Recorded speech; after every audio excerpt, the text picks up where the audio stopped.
Batgirl and the Birds of Prey, issue 4, written by Julian Shauna Benson and art by Roge Antonio, which is notable because Claire Rowe also usually does the art with. Yeah. So now, and I actually think the art benefits from losing Claire Rowe Oh, Me because there's too. someone It without had all those ugly mouths. yeah, the mouths are like they're still at the odd weird face, but that mouth issue that I've had since the start gone. yeah. I felt like this had some Albuquerque leanings too. So Ah, it kind of blended with Batgirl, yeah. which I like. I So thought this was the best issue of this yet. me too. It last time we talked about it, it was kind of on my lower, but the more I read this one, the more I was like, oh, okay, it's it's doing what it should be by fleshing out each member, Yeah. and I'm not quite a fan of this origin for Helena. So it doesn't seem like, as much as I know about her, she's very anti organized crime. In here, it seems like she's just more of a vendetta. Like she I, was willing to kill her own family in other stories because they were still part of organized crime. In here, it's a personal thing.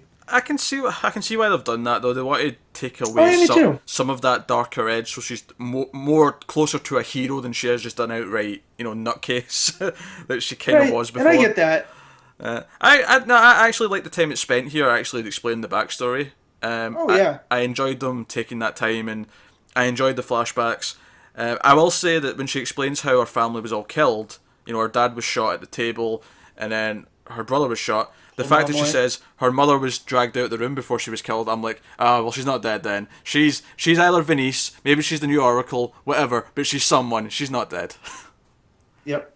Or there's gonna be a reunion along the line or something. Yeah, she double crossed her family, and this was just all an Yeah. act. Yeah, that's what it Yep. feels like to me.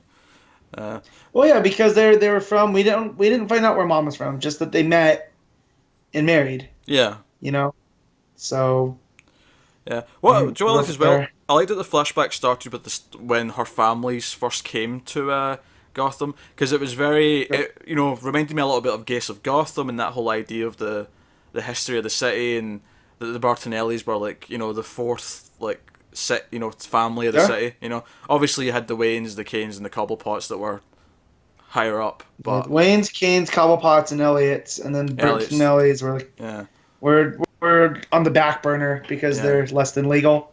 yeah, So, but I also like that it kind of gave a history of the mafia, and because I've heard this in other places too, how it originally meant protector, and then like other things, it starts, yeah, yeah. But then it going corrupted. down. Yeah, Yeah, they end up getting corrupted, and it creates its own culture. And I thought that was really cool, especially because we are dealing with Phoenix and the Phoenix.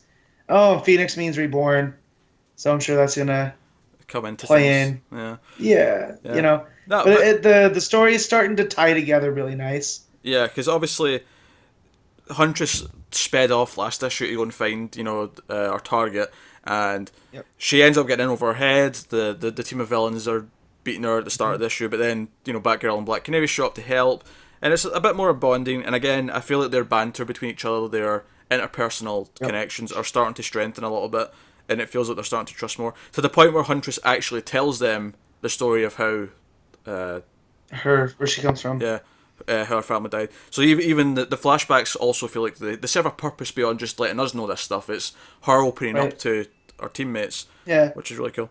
So they trace down stuff, where New Oracle might be, and they come to this building where whoever it is seems to be a complete fangirl of everything Batman, or everything Batgirl, it's more specifically, because she has Yeah. robots of the various villains. There's a robot Riddler, a robot Penguin, robot Joker, hanging out, and then they sort of fight them a little bit. They get away.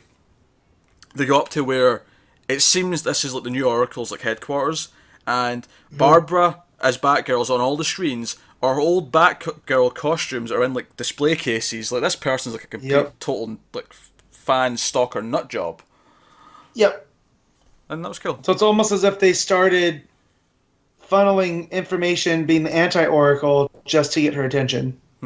It's like they're obsessed. Like it's like a fan obsession, yeah. Which is an interesting little twist on it, because at first it felt like it was like a personal jab, like they were trying to like piss her off. Whereas Yeah. It feels now a little bit more layered than that. Like there's actually more of an admiration going on. Well, yeah, and I love those robots that were just off where Catwoman's is meowing. Yeah. And they go, oh, Selena doesn't meow, she Yeah. purs.